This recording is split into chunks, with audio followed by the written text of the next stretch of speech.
Проблема безнадзорных животных остается острой для республики.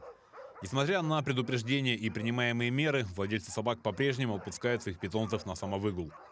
Только в 2023 году специалисты департамента ветеринарии участвовали в более чем 800 рейдах, половина из которых прошла в Якутске и его пригородах.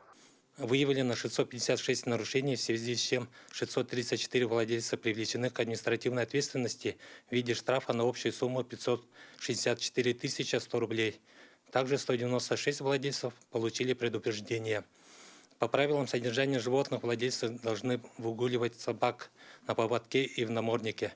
Без намордника могут находиться собаки ниже 35 сантиметров в холке.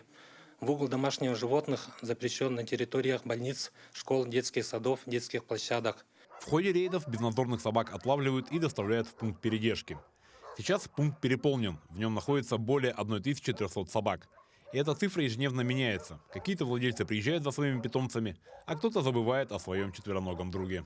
Мы придерживаемся абсолютно всем правилам, то есть собака 30 дней, за 30-дневный срок отбывания у нас, то есть она стерилизуется, кастрируется, вакцинируется, проходит все нужные мероприятия, также она чипируется и биркуется при кастрации и стерилизации. К сожалению, выпуска у нас пока нет, есть распоряжение мэрии, то есть дабы обезопасить город и чтобы не было ситуаций, скажем так, плохих, собаки находятся все здесь.